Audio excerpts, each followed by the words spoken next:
right, it's rolling. All right. Hello, everybody. We are live. Another episode of Goddess Bible Study. We got Joshua in the house and Lisa in the house, and we'll see if Nathan shows up. I didn't hear from him. So, but thank you guys for showing up. Another fun episode. We're in our second of 3 dedicated topics. Last week was cannabis. That got us our best views yet on the channel. So that was fun.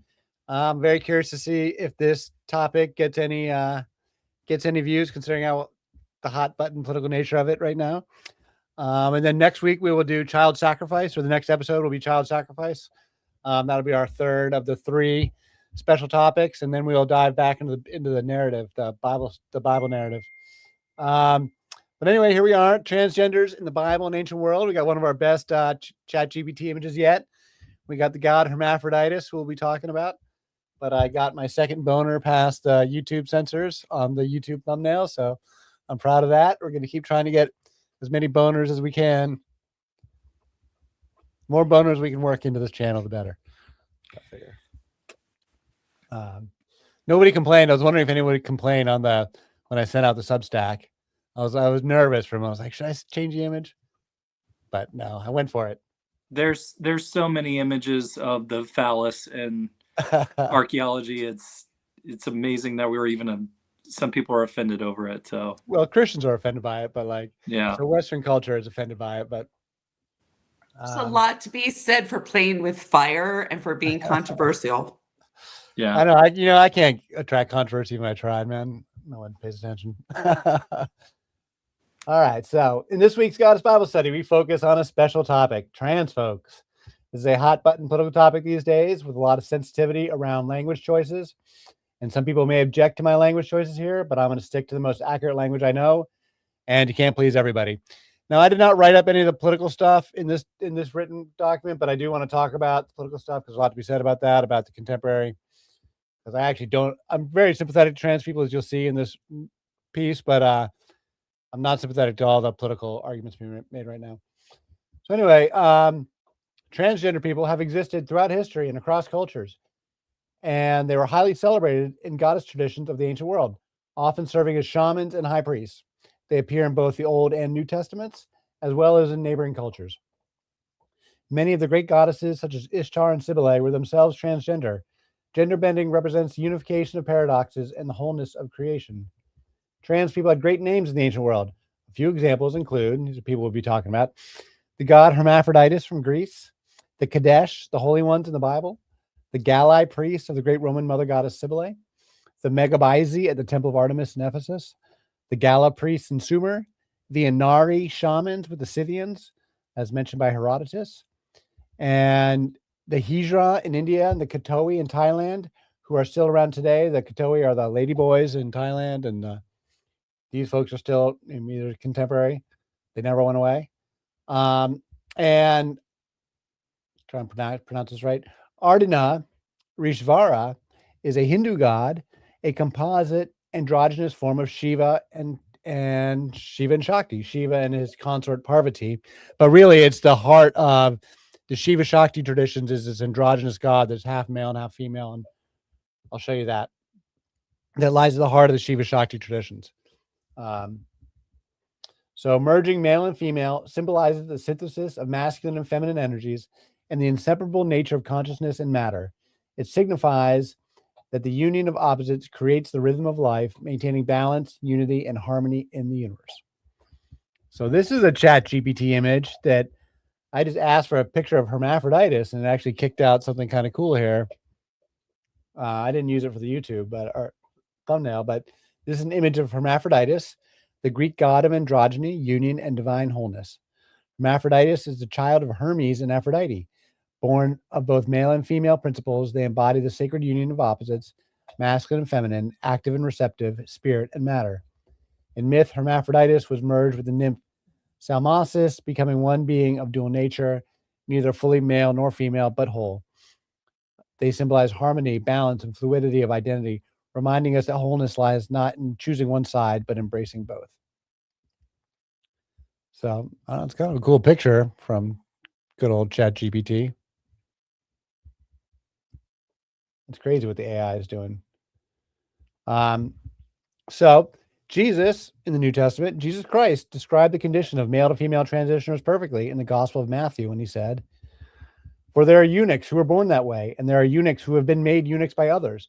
And there are those who choose to live like eunuchs for the sake of the kingdom of heaven. The one who can accept this should accept it."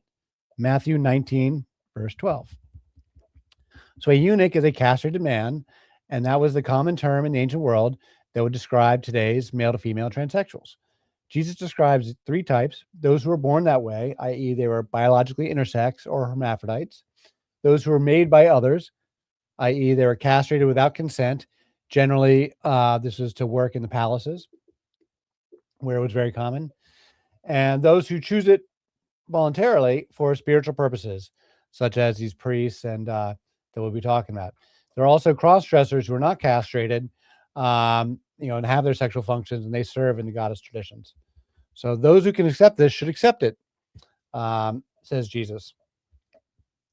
So any comment on that, you guys? Biblical comments? We'll just keep on going. Yeah, actually, I have more of a question than a comment on that verse. Within what context, like what was going on where Jesus felt, this need to speak to acceptance? That is a good question. I actually don't know. We should pull up that Bible verse, I guess.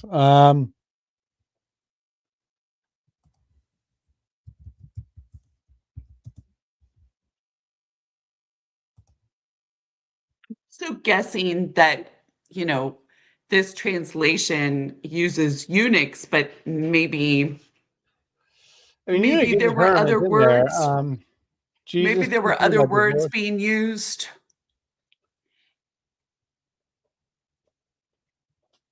So they're talking about divorces. All right, so a couple verses earlier says, "I tell you that anyone that," this is Jesus talking, Jesus replied, "Moses permitted you to divorce your wives because your hearts were hard, but it was not this way from the beginning. I tell you that anyone who divorces his wife, except for sexual immorality, and marries another woman, commits adultery." The disciples said to him, "If this is the situation between a husband and wife, it is better not to marry." Jesus replied, "Not everyone can accept this world, but only those to whom it has been given. For there are eunuchs who are born this way, and there are eunuchs who have been made eunuchs by others, and there are those who choose to live like eunuchs for the sake of the kingdom of heaven. The one who can accept this should accept it." So basically, Jesus is saying, if you can't hold our strict sexual morality, you should just not have sex at all and pray a lot.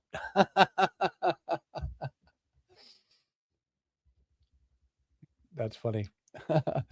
That's like Paul. That's one thing where Paul and Jesus definitely get along. Paul also preaches celibacy in the New Testament. And Christianity is just really defined by celibacy and like strict sexual morality. One man, one woman, and that's it. And if it doesn't work out, tough luck. Sorry, you don't get blessed to have a good sex life.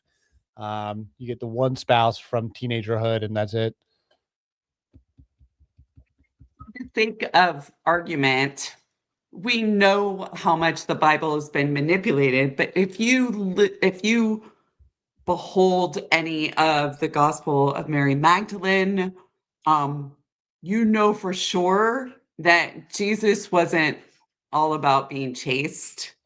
Like they had a divine sexual union and partnership, right? So, and when you listen to, and I say listen to because I've heard her gospel through YouTube, when you hear those words and what she's sharing and the teachings, it's very tantric. It's it's very like pagan, or to some degree, and it's not all this kind of like purity talk, if that makes sense.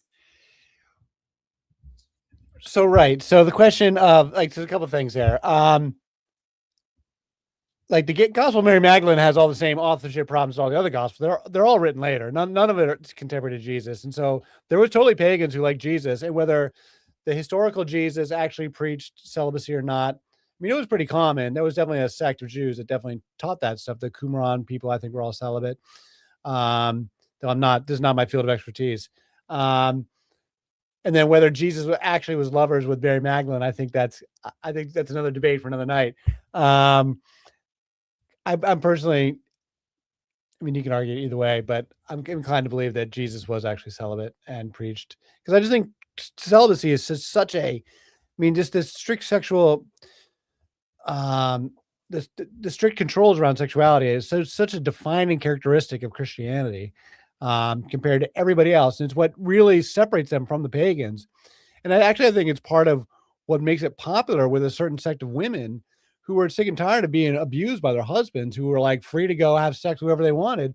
The women are all controlled in the Roman Empire because they're all strict patriarchy. So the respectable women, they have one husband and that's it. But their husbands are allowed to have sex with wherever they want. There's no controls on the husbands. Christianity is the first religion to bring in sexual restraint for the men, not just for the married women. So, but that's another conversation for another night. That actually is a conversation I want to dive into, because I think it gets overlooked in the conversation about why did Christianity become popular in the first place? And it was popular with women, and it is popular with respectable married women. And I can totally see why respectable married women would be encouraging their husbands to listen to this guy Jesus and this guy Paul, who are telling them not to go to the brothel. I can totally see respectable married women giving that advice to their husbands. And I can see why it would be a popular religion with that portion of the population. But that's a different thing from these guys, because these guys are definitely not the sexually restrained ones. These are this is the sacred sex in the temple folks. Well, it's interesting, this verse that you're quoting from Matthew too. If there are eunuchs made that way from birth, it's possible that they were also talking, was Christ talking about himself? Was he himself a eunuch? Right. So, right, you could make that argument that he's talking about a spiritual eunuch from birth. Sure, I think you could probably interpret the text that way. I mean, I always interpret that he's talking about intersex people, and I interpret it in the most biological way. But I'm sure you can make that argument that it's a spiritual eunuch, a spiritual. I mean, some people choose to be celibate, right? I mean, some people identify as asexual. So, For sure. Yeah. For sure. Well, it almost sounds like in that verse that you could almost interpret Christ's words like that if there is any quote unquote disformity, or a lack thereof of a sexual nature, is he referring to that in that verse? There are some that are born that way by birth. That naturally is how I read that.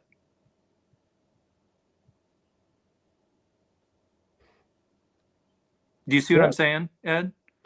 I mean, I'm not sure. I mean, I see it as, like, as I said, spiritually, biologically intersex. I mean, some people are biologically intersex. I mean, that's what he's saying. Some people are born that way. Yeah.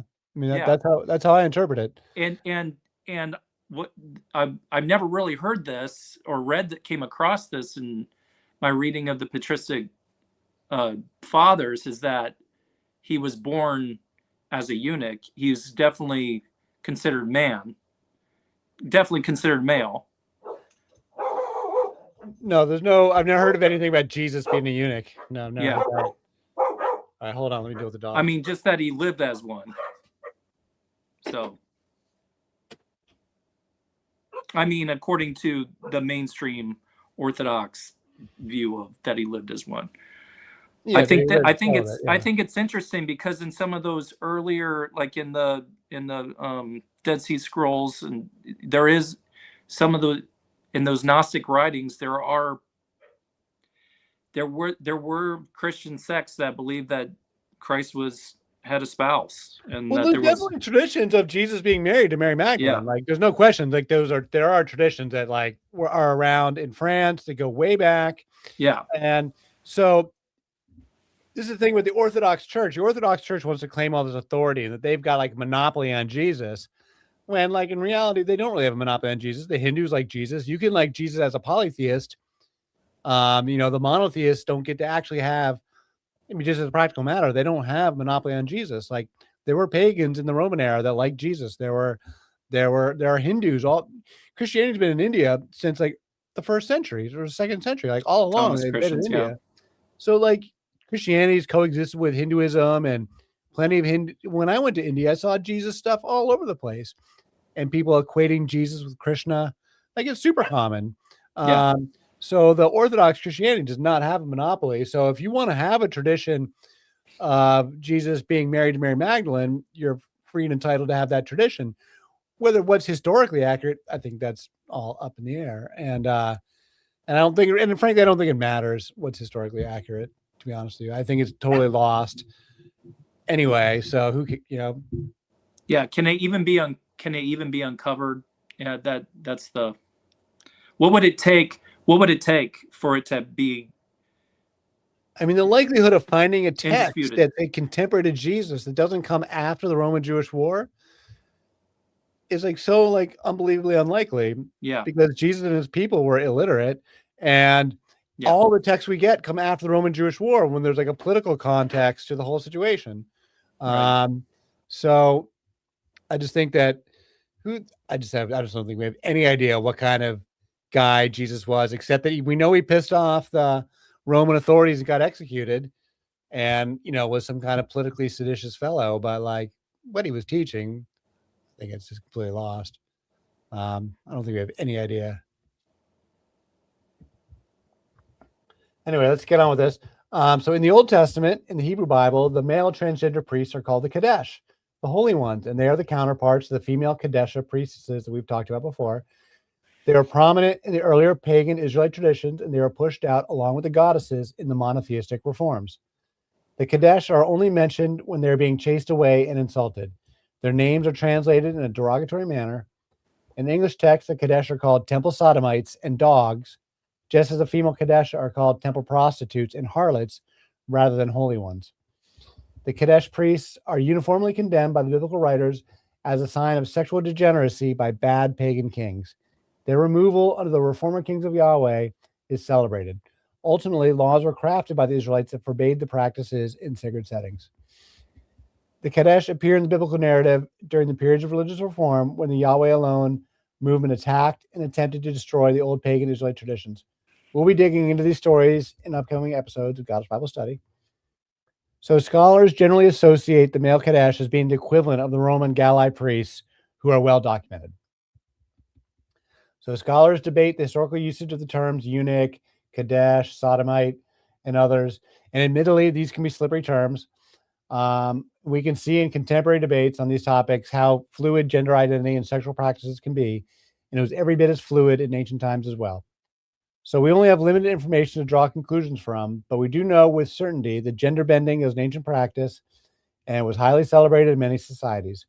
We also know with certainty that the patriarchal monotheistic faiths that restricted the nature-based practices of the goddesses were and are hostile to anything that make men effeminate. So these are the quotes from the Bible where they're getting rid of the Qadesh. So these are mostly from 1 Kings. And there were also sodomites, Qadesh, in the land, and they did according to all the abominations of the nations which Yahweh cast out before the children of Israel. 1 Kings 14:24. And he took away the sodomites, the Qadesh, out of the land and removed all the idols that his father had made. 1 Kings 15:12. And the remnant of the sodomites, Qadesh, which remained in the days of his father Asa, he took out of the land. 1 Kings 22:46. And he broke down the houses of the sodomites, the Qadesh, that were there by the house of Yahweh, where the women wove hangings for the grove. That'd be the Qadesha doing the weaving. That's 2 Kings 23:7. Then there's a couple other verses. This is from the book of Job 36:14. They die in youth, and their life is among the unclean, the Qadesh. The Qadesh are also associated with just any kind of sexual immorality in Old Testament contexts. And then here's the laws, the book of Deuteronomy that they made. No man whose testicles have been crushed or whose penis has been cut away may enter Yahweh's assembly. Deuteronomy 23:1 and Deuteronomy 23:17, 18. There shall be no whore of the daughters of Israel, nor a sodomite Qadesh of the sons of Israel.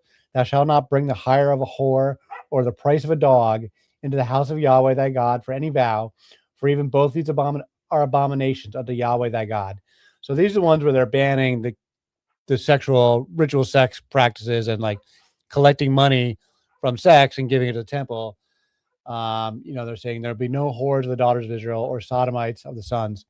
You should not bring their money, the hire of a whore, the price of a dog, into the house of Yahweh. So like that's directly banning these Qadesh practices. And the previous one that says the no man whose testicles have been crushed or whose penis has been cut off, man to Yahweh's assembly. That's actually, it goes hand in hand with the other one, but also goes hand in hand with like, they don't want people who have any kind of handicapped coming in to the temple. You couldn't go in there with like your arms and legs missing either. So to be fair, there's a little more context to that. But yeah, that's the Old Testament. Any comments there, guys? So Inanna, Ishtar, Astarte. Ishtar, the Babylonian goddess of love and war, which is Astarte in the Bible, the one King Solomon worships, was herself transgender. It was one of the most popular deities in the ancient Near East. Ishtar could produce a beard and present as a man when she went into battle. In one lamentation, Ishtar says, I make right into left. I make left into right. I turn a man into a woman. I turn a woman into a man. I am the one who causes the man to adorn himself as a woman. I am the one who causes the woman to adorn herself as a man. I didn't get the full credit for where that's from, but it's from Babylon, from Ishtar. One of Inanna Ishtar's most famous stories is her descent to the underworld, where she attempted to visit without permission and was struck dead. The goddess was rescued by sexless eunuchs and brought back to life. These characters were represented in the temples by the Kuguru and the Asinu, servants of Ishtar who dressed in female clothing and performed dances in Ishtar's temples. Akkadian proverbs suggest that these people were homosexual and some of them are eunuchs. I think that Kuguru and Asinu, one of them is a eunuch and the other is just a transvestite. But I didn't get the full research on that. And then during earlier Sumerian times, Inanna was served by priests known as the Gala, similar to the Galli, who performed elegies and lamentations. Men who became Gala sometimes adopted female names, and their songs were composed in Sumerian MSL dialect, which in literary texts is normally reserved for the speech of female characters. And some Sumerian proverbs also suggest that the Gala had a reputation for engaging in anal sex with men. The quip I'd heard was that the word Ga means penis and La means anus. And they said it was good luck to go to the temple to give anal to the priest, which is quite a turnabout from contemporary where the priests rape the boys, but here you go rape the priest. But I think that's pretty funny. It's good luck to go to temple and give anal to the priest. So this is Hermaphroditus. The Greeks and Romans recognized the intersex god Hermaphroditus, who is a child of Hermes and Aphrodite, Hermaphrodite. And that's where we get the term hermaphrodite. He was a remarkably beautiful boy who was merged with a nymph who had fallen in love with him. Hermaphroditus was the god of androgyny and effeminacy and was portrayed as a woman with male genitals. Chick with a dick. There are many examples of marble statues of Hermaphroditus from the Greek and Roman eras. Here's one example displayed in the Louvre Museum in Paris. So this statue, which I got the initial image from, is in the Louvre, made out of marble. It's from like the 3rd century, from the Roman Empire. So good fun. And there's a lot of them. This is not the only one. There's a bunch of art about Hermaphroditus, paintings and marble statues. It's a very common god, actually. So the Galli priests of Cybele are the best documented of the priestly eunuchs were the Galli priests of Rome, who served Cybele, the mother of the gods. The Galli were famous and controversial in the Roman Empire. They had long flowing hair, perfume, and bright, colorful clothes. They engaged in ecstatic rituals filled with song and dance, plant drugs, ritual sex, self-flagellation, and the blood of animal sacrifices. And in a dramatic moment of wild abandon, initiates castrated themselves with a sharp flint knife in the service of the great goddess. These traditions were incredibly ancient. They were formerly imported into the Roman Empire from Anatolia, which is Turkey, in dramatic ceremonies at the height of the Punic Wars. Cybele was credited by the Romans with helping the Romans defeat Carthage and become the mighty empire. Many temples were built in Rome to Mater Dei, the mother of the gods, which is where we get the word material from mater, mother, material, matter. It's all the same word, and it comes from the Latin, from Cybele, and that's why that word still is important to us now. So Cybele's mythology was steeped in stories of castrations and gender bending.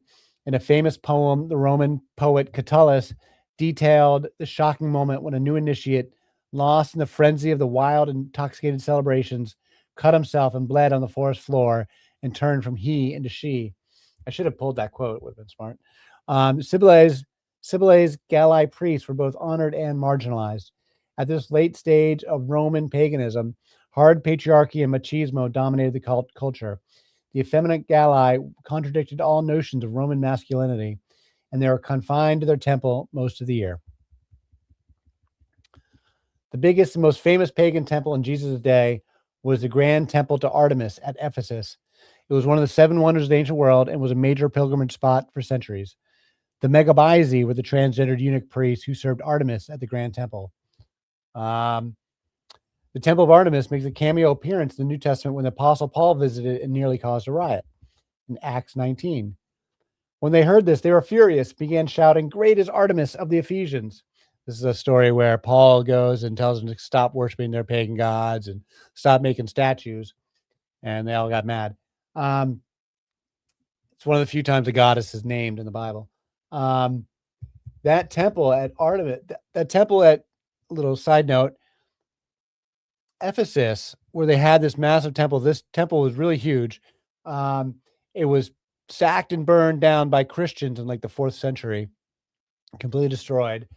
And then not long after, Ephesus became the home of the Marian traditions of the Catholic Church, where the Virgin Mary was told that is said that after she's with Jesus on the cross, supposedly she goes and lives in Ephesus and lived out her days in Ephesus with John. That's the story, is that she lived out the rest of her days in Ephesus. And there's a church of the Virgin Mary that's the origin spot of all the Marian traditions, the Virgin Mary traditions in the Catholic Church, also come from Ephesus, where the great temple of Artemis was, which I think is interesting. The Enaree were the nomadic horse-riding Scythians, and their Amazon rode with the Scythians and their Amazon warrior women. Herodotus wrote that they were hermaphrodite shamans blessed by Aphrodite Urania, the queen of heaven, whom the Scythians called Artimpasa. So that's, another version of Ishtar. The Scythians called her Artimpasa. So the Scythians, we will talk about them. They are the nomadic horse riders from the Eurasian steppe that where the women were taught to fight and ride horses and shoot with bow and arrows. So the women fought with the men and fought in many famous battles against the Greeks and were very the big rivals to the Greeks, but also like the source of like legends and stories. And the Greeks were completely romantic about the Scythians. Herodotus writes about them extensively, and they're considered very like the noble savages, kind of like, almost like the Native Americans of our day, like these honorable barbarians, where the women fought in battles against Greek men and, kind of blew everybody's minds culturally in the Greeks. They also invented pants. It's from the Scythians that we have pants. Do you know why the Scythians invented pants? Anyone? Riding horses. Right. Yes, for riding horses, so that women could ride horses. So they invented pants. Well, for everybody could ride horses. But yes, that's where we get pants from. The Greeks did not have pants. The Greeks thought the pants were quite fascinating. Isn't that funny? So this is a picture I took. This is the goddess Ardhanarishvara.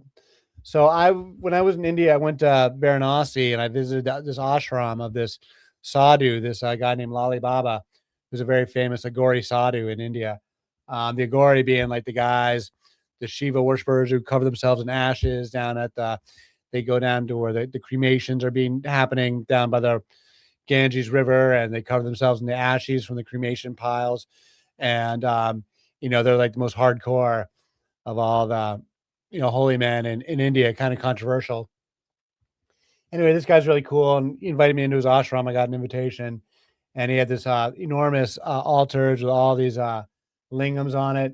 And at the very heart of it, a lot of statues, but his very prized one was this one, which is this. If you can see in the image, she's split male, female, up and down the middle. So on the screen, on the right side of the screen is the female side that's dressed in pink with the lion. And on the right side is more blue with the cow, and that's the male side. And this is the heart of Shiva Shakti. This is Shiva Shakti united into one merged form. And yeah, I mean, it's super cool.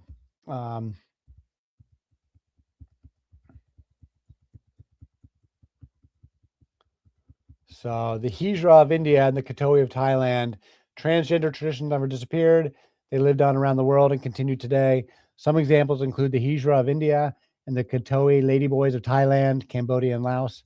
Hinduism recognized the Hijras as a third gender category in law and culture. Trans people have been part of South Asian society forever, but Christian missionaries and European colonialists viewed them as depraved and worked for centuries to have them criminalized and eradicated. Christian colonialists and missionaries introduced new sexual mores to the Indian subcontinent that rejected and criminalized homosexuality and outward expressions of gender bending.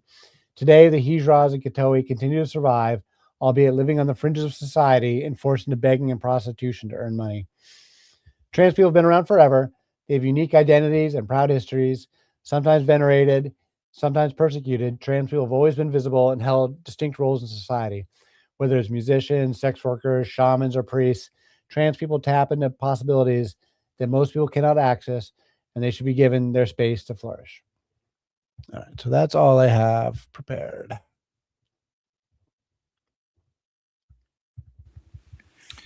Thanks, Ed.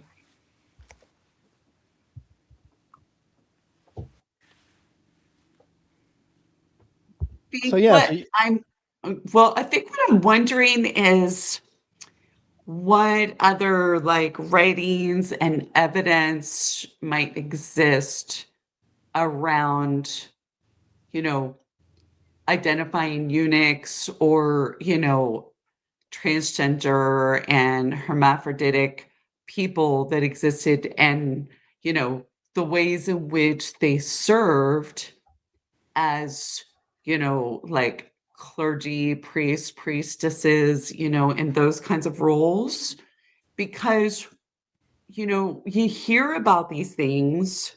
I mean, especially, me who's like an animist and a pagan, you hear about these things, and, we uniquely understand about the union of, the feminine and masculine, energies or properties. But it would be lovely to learn more. And especially for those of us too, who have a lot of friends who are in the queer community and a lot of friends who are transgender and family members and so on. It would just be really nice to be able to also be like, hey, did you know this? And also to point people that know nothing about it and say, this is legitimate, because people want to delegitimize their expressions of who they are, because people want to delegitimize that they get to exist, in the way that they choose. And, people just need to get over, obviously need to get over that and stop politicizing it. And it would be so validating, even more so, to be able to have even more evidence of how sacred and wonderful and blessed and celebrated these folks are and were. Yes, I mean, so that gets us into the contemporary political debate that I do want to talk about. I mean, as far as evidence goes, there's loads of it. I mean, especially from Southeast Asia, the ladyboys and the Hijra in India are there's no short of documentation about them. And you see them in Native American cultures as well. And there's actually a lot of anthropological research on these subjects. But the contemporary political debate gets very confused, in part because I think the trans community is making some big mistakes.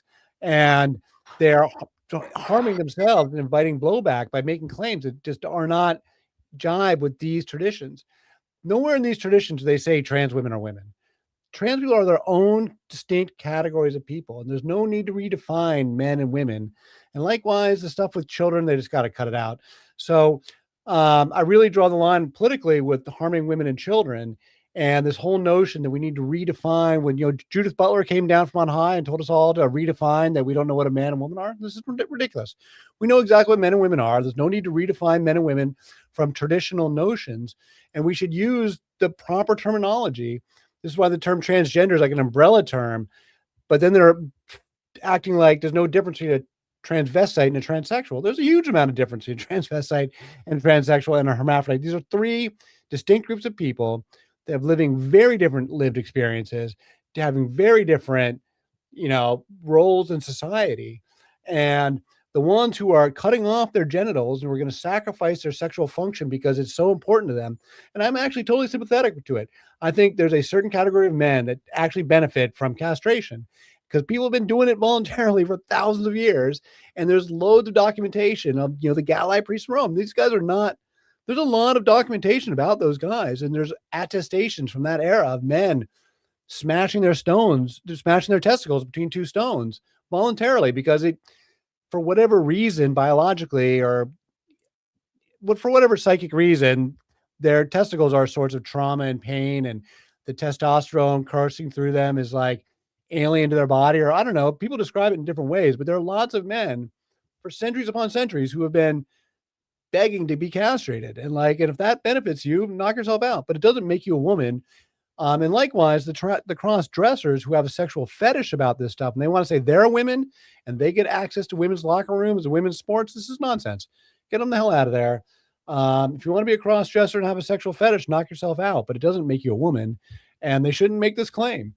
And then likewise, they got to leave the kids alone. Like if adults want to castrate themselves, they can knock themselves, they can free to do it, but we shouldn't be doing it to children, emotionally distressed teenagers, and acting like that's going to make their lives better, because it's not. And there's way too many transition regret stories and transition horror stories coming from teenagers that is just a nightmare. I mean, it's just a medical scandal. We shouldn't be doing it. So leave the women and children alone. Otherwise, I'm very sympathetic to the trans community. And I think they're making some big mistakes, though, politically, that are going to blow up in their faces, and it's causing a lot of opposition to people that would be inclined to be on their side. This is where J.K. Rowling comes in. She's like, I'm not hostile to trans people. I'm just hostile to you guys claiming to be women, because you're not. And so, I do draw a line on that political boundary. And I think it's an important issue, because I think the trans community is making a huge mistake on this particular notion. So the problem with, say, somebody like J.K. Rowling is because of the way that she speaks. People who want to live in the fullest expression of who they are and who they know themselves to be are therefore unsafe around others who tell them that they're not who they think they are and they can't be. Well, when it comes to who belongs in women's spaces, when it comes to who belongs in women's spaces, I think we should defer to the women. And if women are complaining, and if a guy's got a boner and he wants to, I think the boner is the issue here. And again, a big difference between the men who sacrifice their sexual function and those people, because in the ancient world, those people were allowed in women's spaces. The castrates were allowed in women's spaces. That's part of the reason why they had castrates in the palaces, because so you get the secular eunuchs. In the palaces, most of the employees were eunuchs, because the reason why they did this is so that the people working for the kings and the royalty would not have families of their own, would not have dual competing interests, right? So the king wants you to have if you're going to work for the king and work in the palace and be allowed in the harem, you've got to not have competing interests, children of your own or a wife or anything. So they like to have eunuchs. That's the secular eunuch in the ancient world. That's part of why these conversations get confused on the evidence, because you got secular eunuchs and religious eunuchs, and people don't always distinguish between the two. So someone who's been castrated against their will, so they go work in the temple. Like that's a very different thing than these religious folks. But they both coexist, and the conversation gets, they get combined together in the conversation. I mean, these people have their own names and own identities, is my point. And so, like, and if you stick to, your own name and your own identity, then we can figure out where people belong. But the cross dresser who has a sexual fetish has no business, and wants to have sex with women. There's no business being in women's locker rooms. I mean, this is just ridiculous. Like, I don't understand why people even take that. How people can take that position.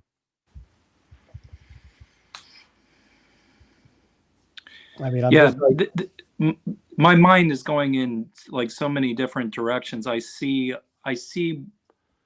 the, like, what you presented here, and what what the essence of transgenderism. I see it in a number of different things. I see it in the tradition of monasticism.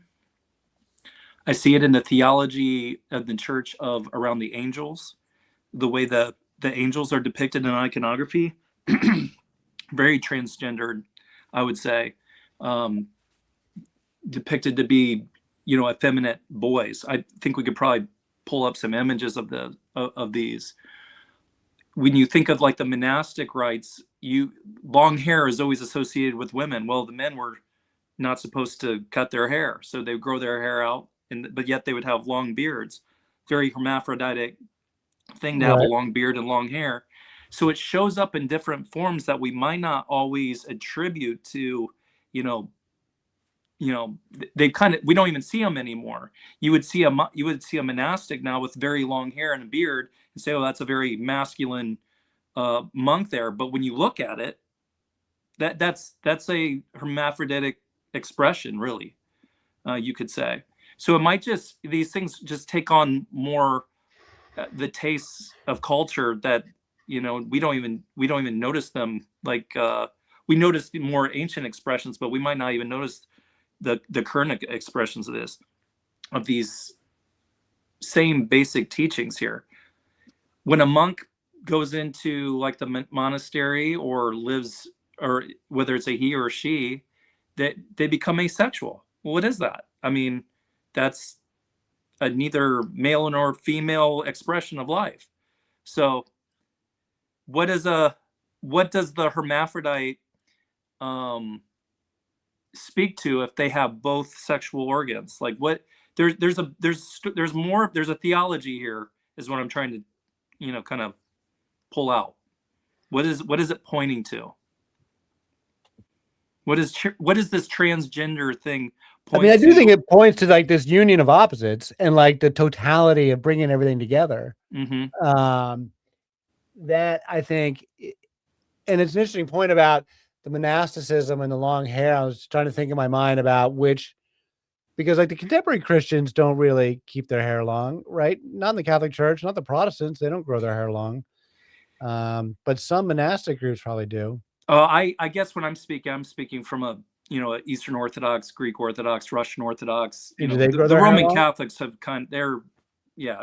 I mean, you can still see it even in Roman Catholics, because the Roman Catholic priests, some of them even take on the name of Mary, believe it or not. Do they grow their hair long? Yeah, they don't grow their hair out long, but they'll take on feminine names when they become priests sometimes. So that's interesting.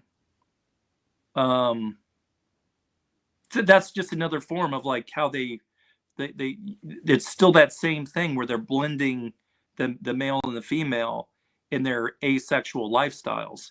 And that's the thing. That's where, when it comes to the myth of the hermaphrodite, what is it a sexual? Are those sexual stories, or is it, or do there's they so live many an different asexual stories. life? I mean, there's so many different ones. Yeah, this is showing my ignorance here. I don't know, but it's curious that they're in this liminal place, and that's why you think of it as like in a priestly role of some kinds, because they're in this in between worlds Oh, absolutely, of male and female. and that Yeah, threshold is definitely the natives call them twin spirits, or indigenous people Mhm. call them twin spirits, and they're all they're often. I mean, they're definitely. I mean, sex workers is a huge. I mean, there definitely been like there's a sexual component to all of them. Well, not to all of them, but like throughout history, some of them are going to be celibate. I mean, just like anything else, some are sexual and some are celibate. Um, but some of them definitely work as sex workers. But also the liminal space of like the shamanism and into the priesthood and where else are you going to go? Like also, if let's say you really are a hermaphrodite, you really are born biologically intersex, you can't have a family. Where else are you going to go? Like Yeah, in exactly. society, like it makes perfect sense to go become a Right. priest, right? Yeah.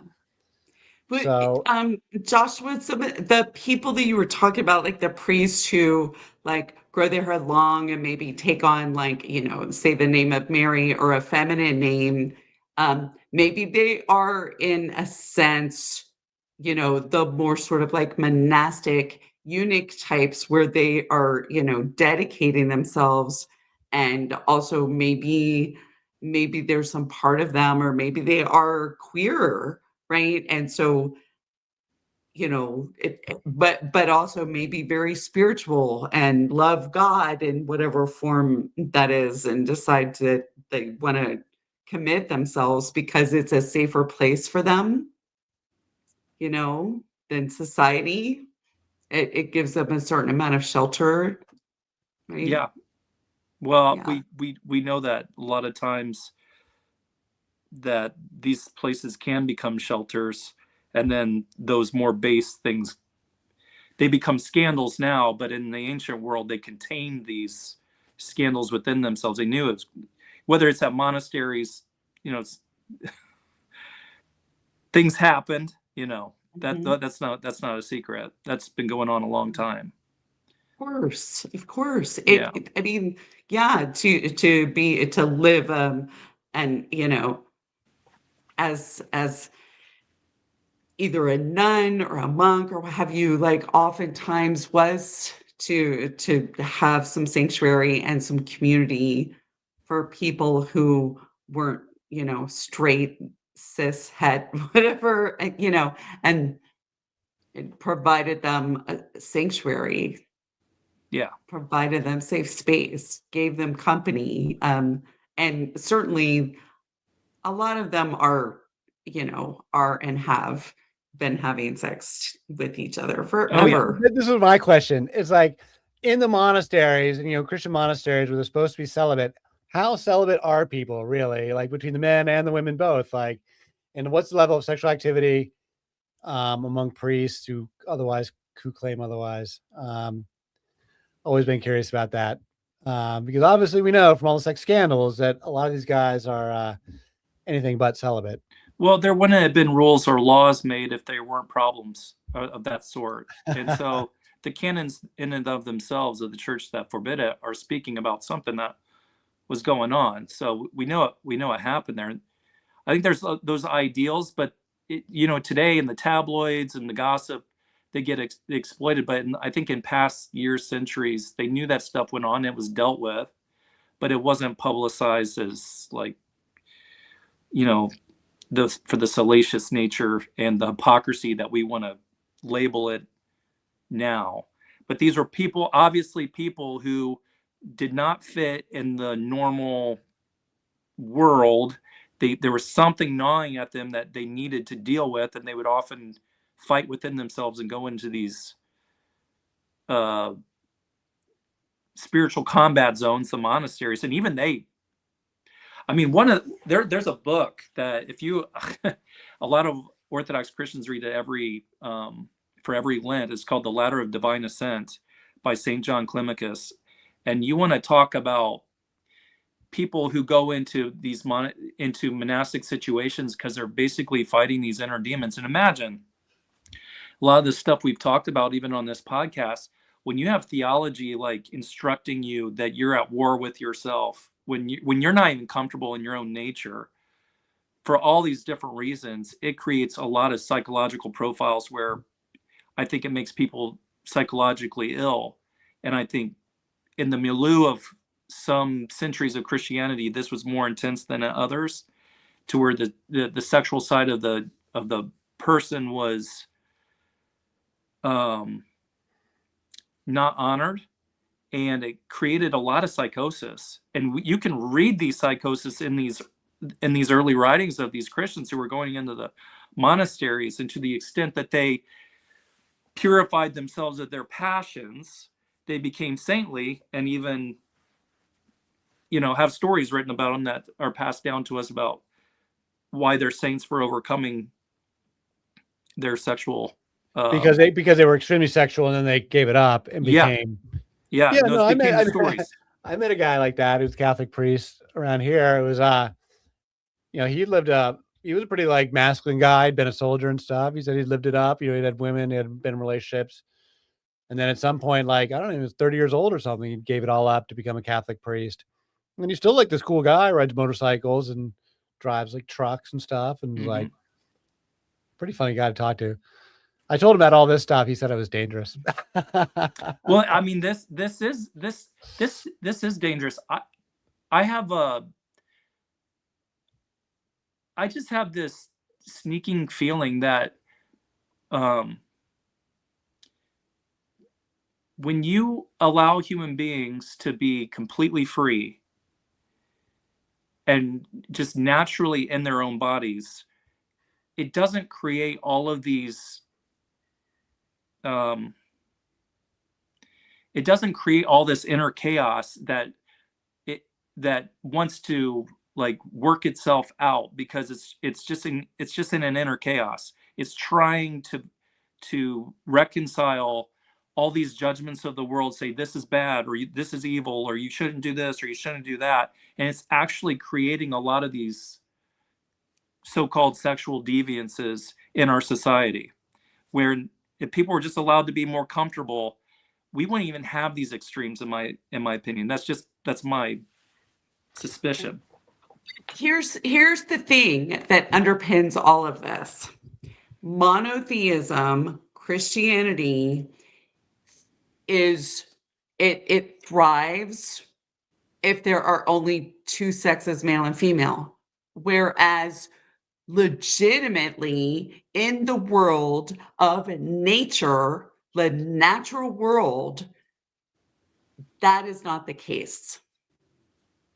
And because monotheism has been in charge for such a long time, there are so many issues. So yes, Joshua, like people being, like feeling shame and feeling guilt and feeling like their mere existence is bad or evil or what have you. Of how could that not affect somebody? And that's because of all these really disgusting, evil, violent narratives, just like they've done to the divine feminine, the goddess, and women. They're doing to all the other gender expressions that exist, including those that we haven't even heard about or learned about or know about yet.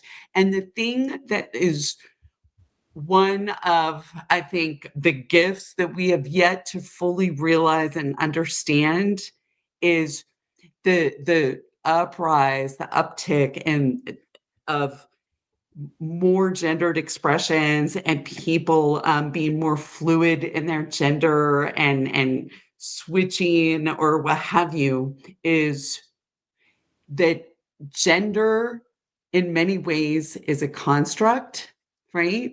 In many ways it is. And because it's been fit into this tight little binary situation for such a long time, and it shouldn't be such a big issue, but it's been made to be a big issue. And it's been made to be a big issue primarily by monotheism. Yeah, no, absolutely. And in the same way with the plant medicine and the control of sexual behavior is a defining, as we were talking before, a defining characteristic of Christianity, and any of these kinds of expressions that aren't neatly wrapped up, that they don't like it. And so Christianity's been condemning it forever. What's interesting though is the Muslims offer a bit of a different contrast here, because I didn't research this, so I didn't write it up, but like in Islamic cultures, they have very different especially the cultures where they really keep the men and women completely separate, they're actually much more tolerant of the trans stuff, because if you're just in these all male environments all the time, they're actually totally tolerant of having the lady boys in there. And they do it in Afghanistan all the time. It's like been this big scandal in the army, you know, during all the years of our military being there, that they really objected to seeing this, you know, the treatment of, you know, having boys dressed up as girls to be sexual partners for the older men. And that's super common in Afghanistan. And apparently, like, even in other parts of Islamic culture, they're totally cool with like trans women in women's sports, because they actually hate gays so much that it's okay to be transsexual, but it's not okay to be homosexual. It's a really weird, twisted thing in the Islamic world, but I don't have enough of I didn't write it up because I didn't have enough of a grasp to, you know, to do it justice of the complicated subject. But both cultures twist these sexual identities in a very unhealthy ways, but it manifests slightly differently. I think, you know, like the extreme violence that's being uncovered towards women and children, whether it's the Epstein files or the Rape Academy information that's come out, I think really does stem from monotheism. And well, absolutely. you I mean, know, these cultures where yeah. you had the ritual sex, where you had a temple, sex temples, or like, you know, really, I think there were brothels in the neighborhood of the temples. I think is how it actually worked. Where you had those kinds of cultures, you would not have had incels, right? Like there were temples devoted to sex and sexual union and sexual expression, and yes, in many ways it did operate somewhat like we think of a brothel, but in most cases it was for like helping people to heal, or like think I just of, meant in the sense of like a yeah. building where there's separate bedrooms and not like on the altar in the middle of the public temple. But I Yeah, don't I really mean, know how they were set up. that would be like maybe only just a closed space that was typically only priests and priestesses in the closed space that would have like major rituals, and you know there would be, yes, on the public, or And you not know, public altar, but on the temple altar. Christians Yeah. didn't preserve any of these records because they didn't like it. And so we don't have like good record keeping from the Christian era about pagan sex practices, because the only records we have is when they're condemning it. And so we only get it in sort of a half, you know, backhanded kind of way. So we have to make a lot of inferences. But there's no question in these matriarchal cultures where you had the temple sex, and you wouldn't have like, you know, in these incels going mad and like murdering a bunch of people because they haven't had sex and they're so sexually twisted in their minds. And now you throw in internet pornography in there as just another variable that's just like confusing people, because we don't have any good moral framework around pornography. So people are just subjected to all this sexual toxicity that completely misrepresents sex. Like, I'm not opposed to like sex being captured on video and presented to people, but like the way the porn industry functions right now is it's all so ultra toxic. Yeah, it's completely devoid of devotion and love and actual connection.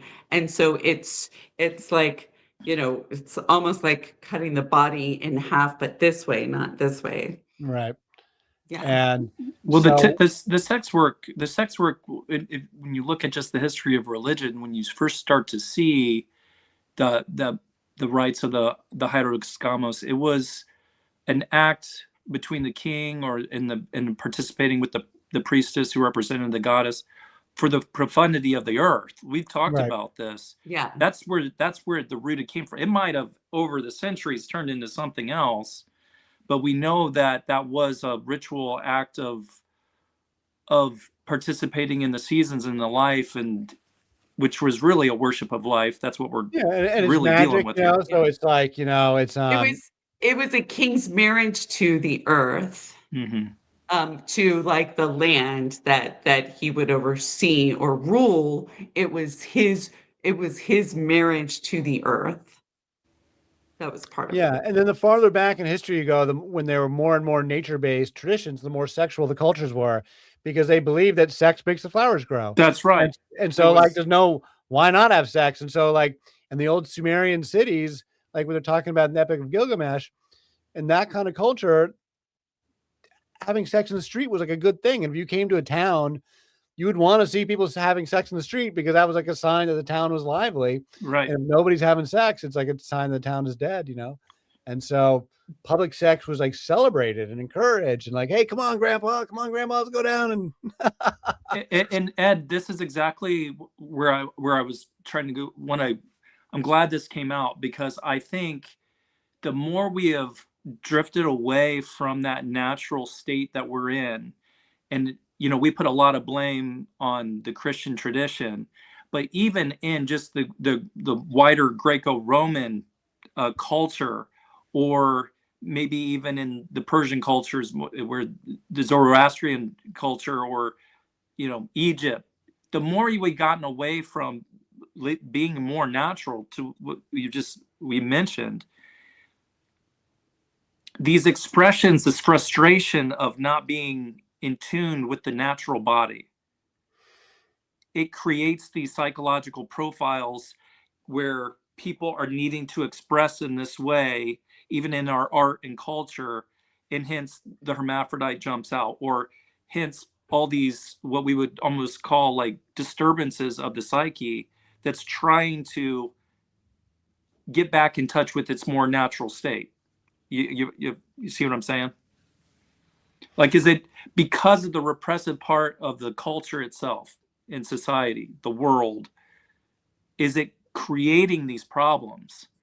And then we're kind of spiritualizing, but because there's some kind of stunted inhibition, it's causing these blowouts that are really a malady. Feedback loops. Yeah. Yeah, I mean that's what you get from paternity and patriarchy. Is that like one half of society is controlling the other half of society? That was the big, as we go from maternal bloodlines, where you're tracking the bloodlines to the mother, therefore you don't have to control the women's sex lives, to paternity, when you are controlling the women's sex lives, so you can control for the baby daddy.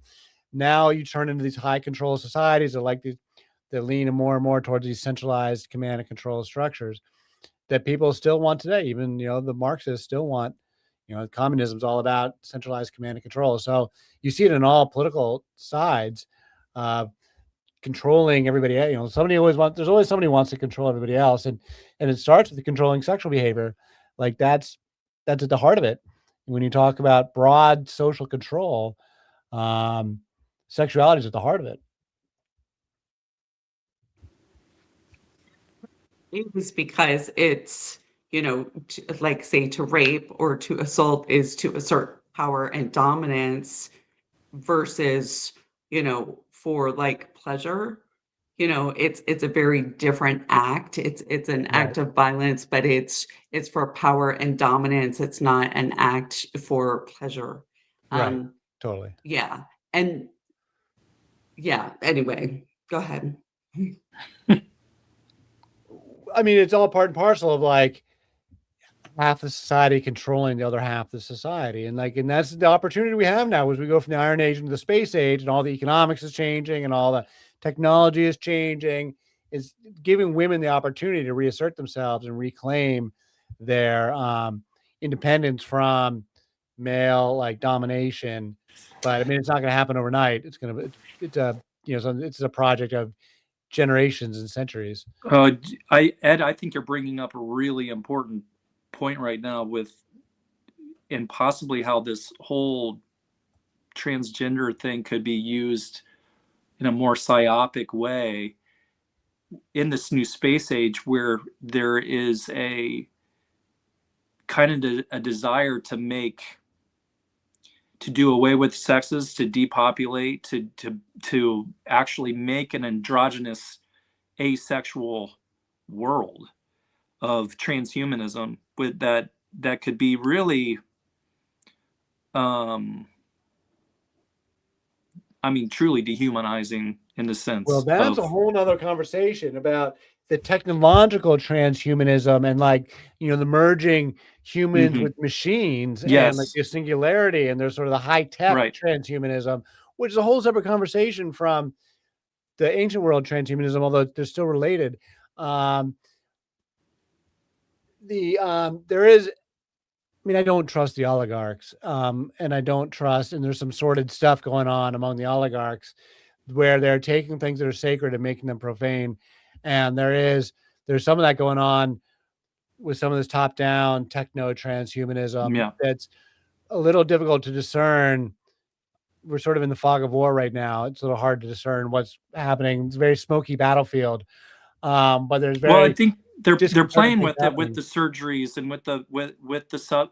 I mean, when you're using hormone replacements and the technology, biological technologies that can create eunuchs biologically with a Right. pill, you know what, and then you merging that with the machine. Right. Yeah. So the modern hormone therapies obviously is another whole other variable in the, because I was talking about castratis is a very black and white sort of objective thing. The hormones very much blur all these boundaries, both legally and conversationally and all sorts of manners. So it's a much more complicated conversation, and it all plays into like designer babies and like, growing test tube humans in test tubes, which, cloning humans. We're into some we're in a very, very wild space right now of what's happening with the technology and the opportunities that are happening and what the billionaires can do on Billionaire Island with their endless resources Yeah. and their own private laboratories. Yeah, which doesn't get talked about much, that there was basement laboratories on that island. Well, Epstein in New Mexico and his ranch in New Mexico, he had a Yeah. laboratory where he was, I mean, some of it's rumors and conjecture, but getting into some of this very stuff.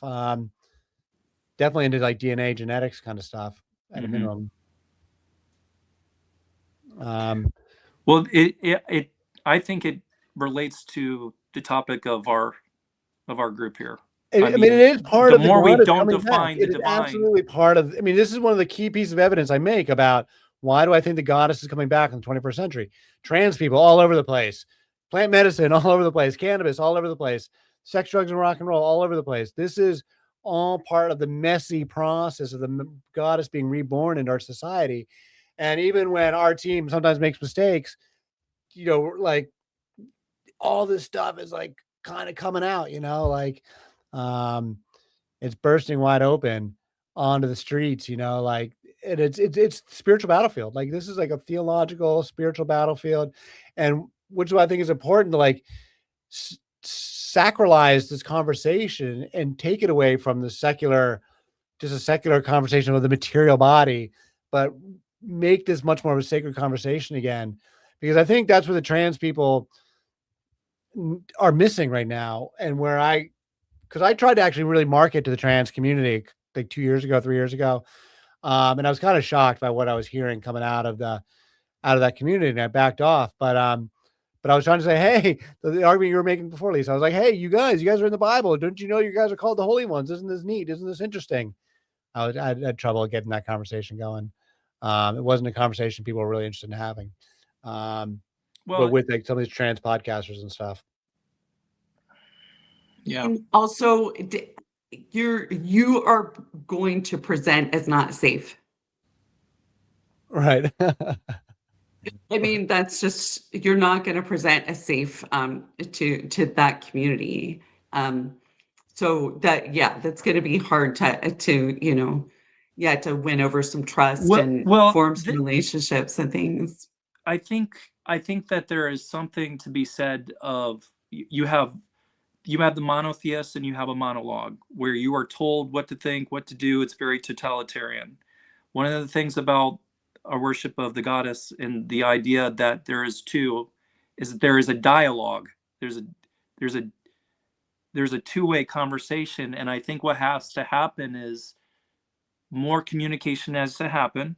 People need to talk, because when there's a monologue, it's like, I have the understanding, I have the truth, and I'm passing it down to you. When there's a dialogue, the truth comes through conversation, through communion, and you're able to tease out what's right and wrong through the conversation. No one has control over it. That creates a safe place. When everybody is there and they're not being told what to do, what to think, how, and everybody's just allowed to be what they are, and there's acceptance in the dialogue. And I'm telling you, I think that that's where a lot of healing can come from. Because I think a lot of the struggles that in some, certainly not all, in some of the struggles within like the trans community is people are not allowed to talk about their inner feelings or the things that have happened to them or the desires that they have. There's just no free place to talk. And when you don't have any place to talk, you're only in your head, things can get a little wild, you know. That's my thought on it anyway.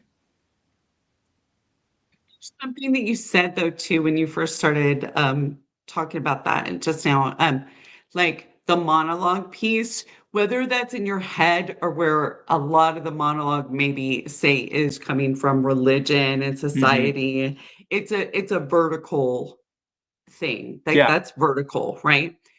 Versus, and even your hand gestures, like when people are able to talk and be safe, that is horizontal. And so the vertical is the more like masculine and the horizontal is the more like feminine. And this is where the safety is, right? Yeah. Yeah. And the acceptance, and that's where that lives. I'm a big believer in dialogue, and I think people need to be able to, if they feel strongly about something, you need to be able to speak strongly about it, articulate why you feel that way. We live in a world where that politically correct thing is where we're so afraid to offend people, and no one wants to offend another person. But if you can't speak your mind, it's like, I truly feel like this, but I'm open to change my mind. I'm open to hear something different, to change my mind. That is a beautiful place. And I don't think it's very rare. It's very rare that we can find those kinds of atmospheres now, you know, where people can like have opinions, express those opinions, but be open to change and not be afraid of offending, or because that's what you're thinking or feeling. You have to be true to what you're expressing. So whether it's if we were in an atmosphere, if we had a let's say a transgender person on here, a person who could express fully a transgender position and not feel disregarded or, you know, just completely safe, but is able to fully express. And then someone else who doesn't fully understand that position is able to fully express what they see that they might have a problem with. And the two of them can dialogue. It's this idea that there's this monologue truth that is somewhere, it distorts and people can't communicate because there's this idea that there's one storyline and there's one truth there.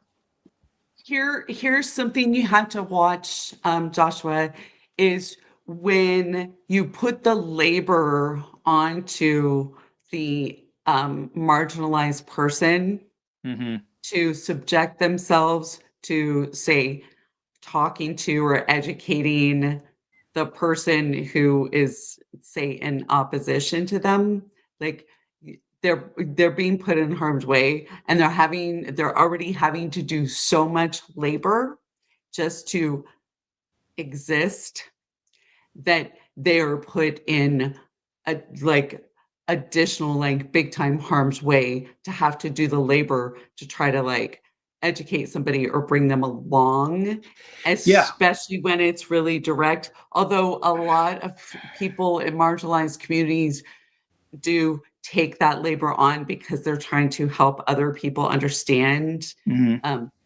But that's a really tricky place to get into. So that's the monologue part that I'm talking about. Like if there is a monologue, dogmatic monotheism, we're using this word monotheism, but I'm using the word mono as just this one way, one track, not open-minded.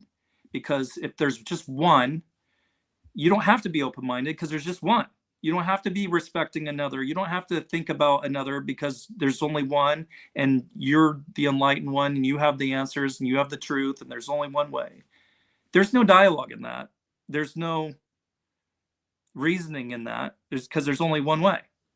So that's where I'm saying, if you can take that monologue out and have an atmosphere where there's true dialogue, what does that look like in a conversation amongst people who are just inquiring to understand these other expressions in a true and authentic way, is what I'm trying to get at. It's hard to articulate this because we don't have anything that's safe like that out there for people to have legitimate conversations and expressing really heated and on a lot of issues. And I consider myself an ex-liberal because I broke with liberals on a whole series of issues. I mean, climate change is my biggest one, where I was my profession, where I just don't buy the narrative at all. And I find that people are unwilling to engage on a lot of these conversations where people are convinced. And so a lot of stuff is super dogmatic right now. I'm always happy to dialogue, and I'm a free thinker, and I may, offend people on certain issues, and it is what it is.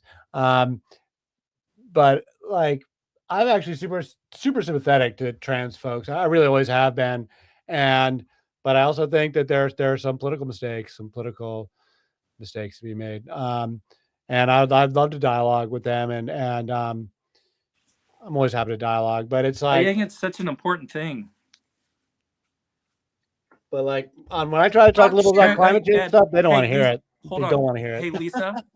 Yeah. Sorry, Lisa. Sometimes you're talking and your microphone doesn't turn on, and so like we see your mouth moving, but I know you're talking, and then you get talked over, and I just want you to know that that's not on purpose. There's some kind of lag on your microphone.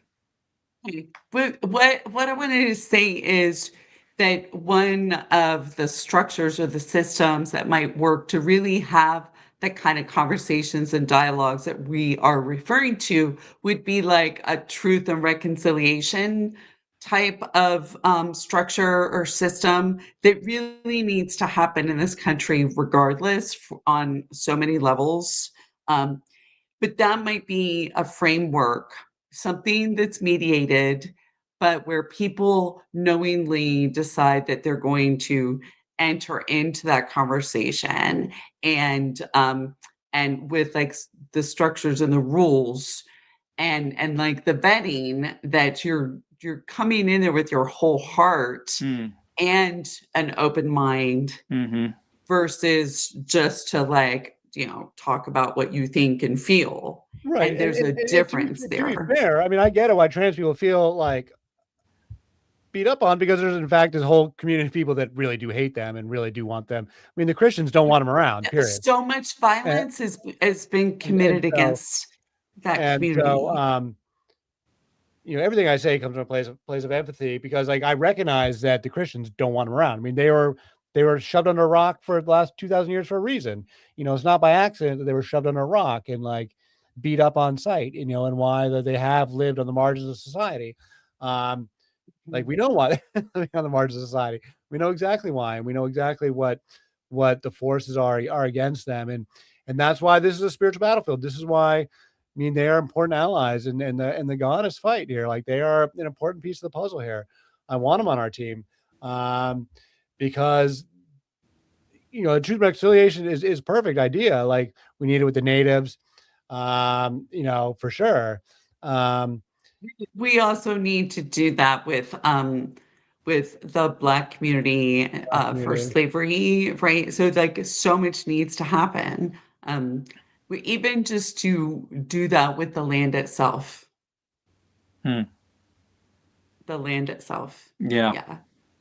And that's where bringing the Mother Goddess comes back. Like, put an Asherah right in the middle of the Washington Mall, like right in the middle. I mean, that's connected. I mean, when we're talking about the land, we're talking about the cultures, the land of the human.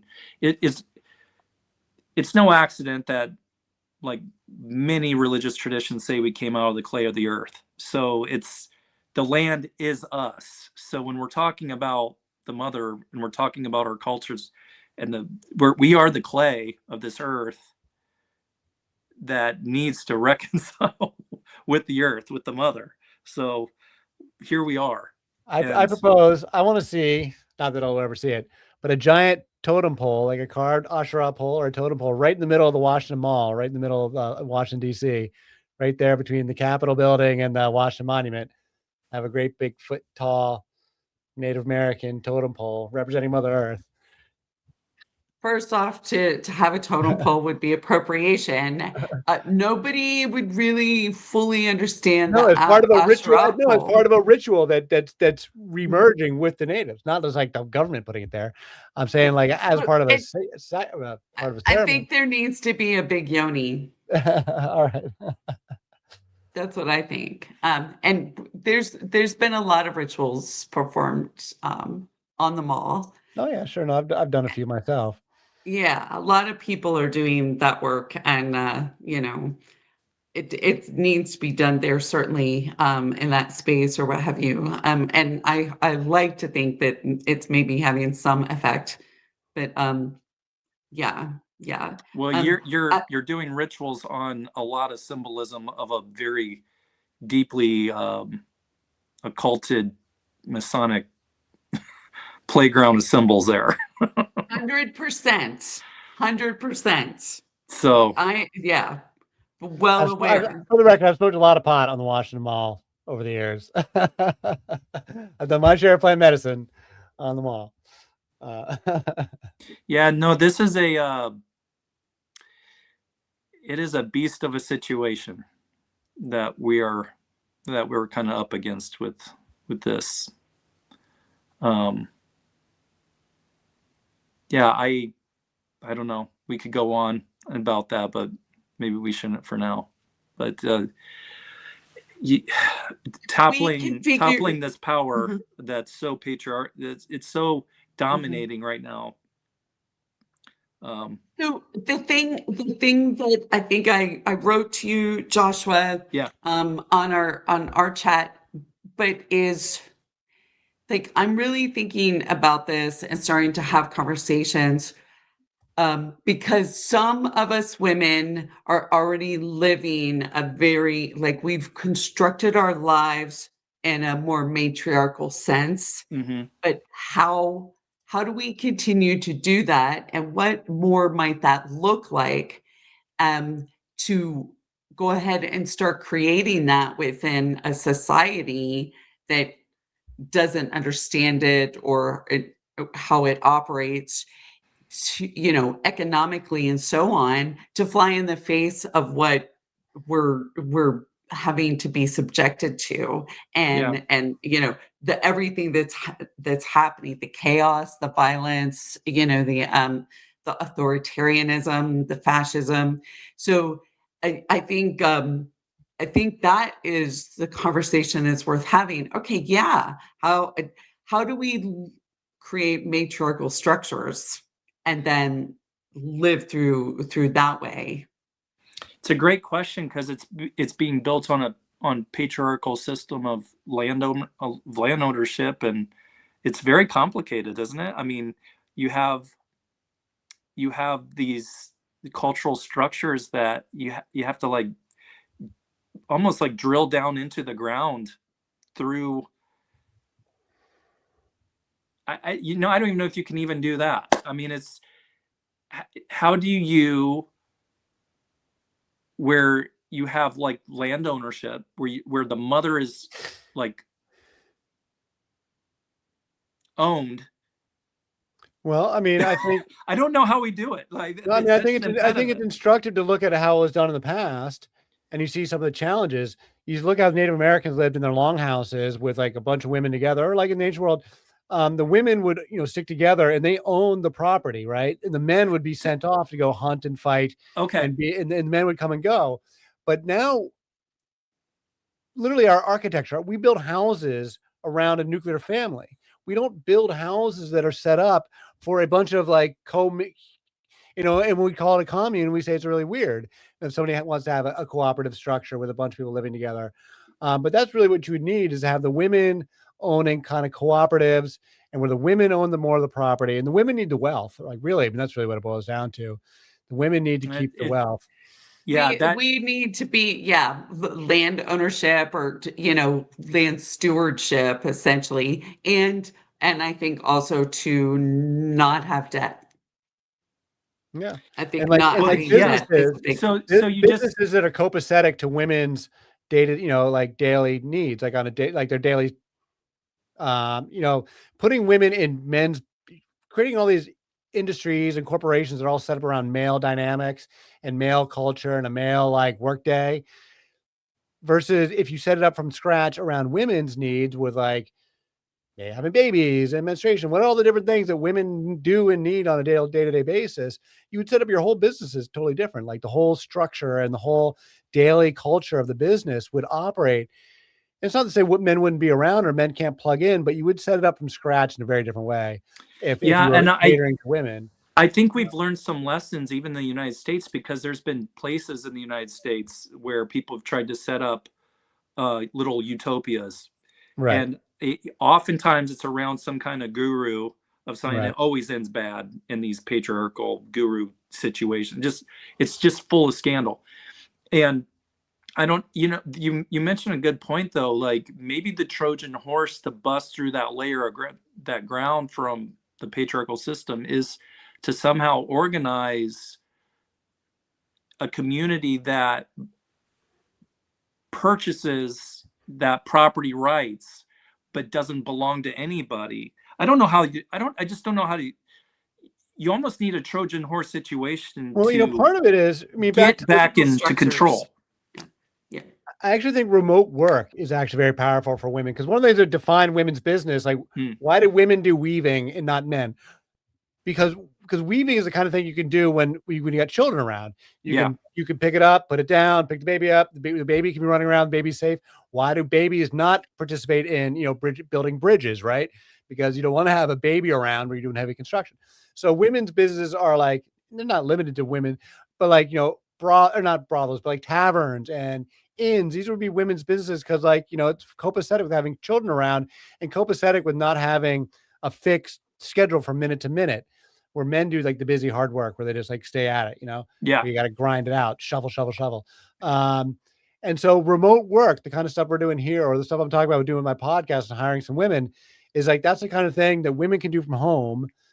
Video editing or website stuff. There's a lot of remote work that women can do with babies around, and still be productive at their job and do it on a different minute-to-minute schedule. They still do 8 hours of work. They just do it in a different way, get it done in a different manner.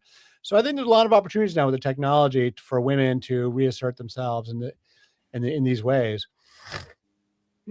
Own food, swap, share seeds and swap clothing. And if I'm not, I don't have children and I'm not of that age, but like for women that have children, like it's like I'll watch your kids this day if you can watch mine another time, and being able to sort of pull some resources that way. Women pulling money together so that if somebody's in need, the money's there. Here you go. Or oh, you need this thing, I have that, here you go. Or you can borrow it, or I don't need this. Like it's really different, and there's going to be more, I think, like sharing and that sort of thing. But what you speak about, Ed, with kind of how business and work are set up, like I've that's how I live my life. That's how I do my work and my business, on my own terms and as what works for me. And it allows me to do all the things that I need to do to be well, and and other ways, and to nurture relationships and so on. So I think that there's a lot to it, but I want to really have these conversations too with women, because I do know quite a few women like myself that are already sort of living that way. But like, what else can we do? How can we do it more sort of like together, or Right. as community and so on? And how do we support others in that and help them to understand that there's different ways, and then like ripple out, Yeah, no, it's all gonna make one point. We're trying to wrap it up here, but about you mentioned the child rearing, sharing child duties. Just imagine, like in tribal societies, like back with the Scythians, where you had the warrior women, you could have one woman who watches 4 of her sister's babies. You got the one girl in the group who loves babies and wants to watch 3 other women's babies. And those other women can now be free to go do other stuff. And those women who maybe not as interested in hanging out with the babies want to go be a warrior woman and go ride horses and go hunting. She could be free because her sister, you know, or whatever, her so-called sister is watching her kid. So she's free because she'd rather not. But that woman, she's not interested in riding horses. That the woman who's happy to stay with the babies, she's not athletic. She doesn't want to go ride horses. She's happy to stay home watching 4 or 5 kids at once, because it's much easier to watch a bunch of kids than to watch just one kid. One kid's the worst to watch because then they want all your attention. If you got 3 or 4 kids together, the kids are all playing with each other. They're not bothering the adults so much. You just got to be around. Well, I'm riding into battle with my sword. That's what I'm doing. I see it. I totally see it. I believe you. I think I just saw something this slide. I think I shared it with you, Lisa, with you know, women and the differences between men and women and their relationship with oxytocin and dopamine, and the connection that women, it's so important for women to be in relation with other women because of the natural production of oxytocin in the female body. When they're with other women, it regulates them, whereas for men, they're dopamine hitters. Women are not to be, aren't supposed to be hit with dopamine. It deregulates them. So it's interesting that even in this, you can see how if women were with each other more often, just the problems of like even child rearing, like you're saying, a lot of men cannot do child rearing. We all know this.